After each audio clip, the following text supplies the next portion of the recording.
I guess the overall attitude kind of ends up being that it's a drug issue, but that's kind of cloudy. I mean, I have other friends that were extremely talented musicians that died in other ways, and I think it's just sort of. Why did some guys make it and some guys didn't make it? Well, everybody has friends from school that would be the same age as them that aren't there. Mm-hmm. People die. People don't survive. Sure. Is it that simple?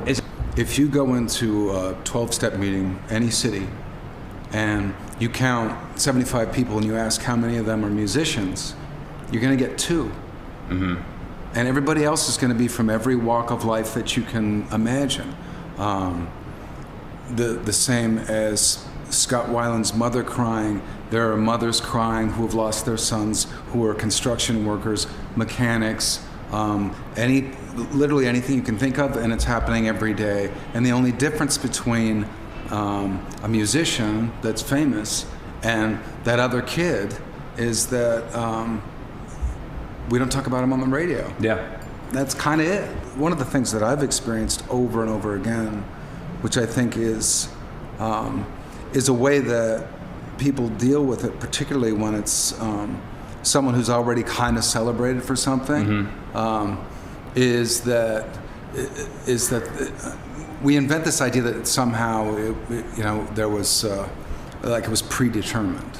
I think, and that's where I get impatient with it, because it's if that's the case, it's predetermined with every kid that ends up with a substance abuse habit and dies from it. But you can't change your millions path, of them. Yeah, you can, absolutely. And you just have to surround yourself and with many white do, people. and many don't.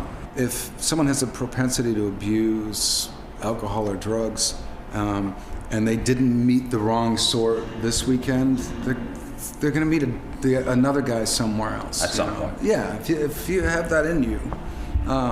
Do you ever it's a matter of sort of course as to when, at what point in your life you run into it and realize, and then you have to confront the problem. I was never decadent, and I was always someone I think that was in control. I was always sort of I was used to a certain amount of just kind of expecting a lot of myself and being able to meet that expectation of myself, not of anybody else. And I kind of, that was who I was since I could remember. Right. It's a sad thing for anybody. Anybody. Absolutely. In their bed at home. Absolutely. In a parking lot. Absolutely. Yeah. And I think that if there's any sort of anything to learn from it, it's that there is no type of person, vocation. There is no categorization of person, man or woman that you can be that is going to be immune to a lot of these things: substance abuse, mental illness, behavioral problems. Can affect anybody and everybody, and no one's immune to it. Even the ones that you would think should have more help and support.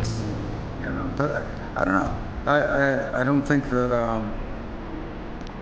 I don't think that at the end of the day, if a person really wants to get better, anything can stop them, and if a person doesn't want to, they won't. Nothing can make them do it.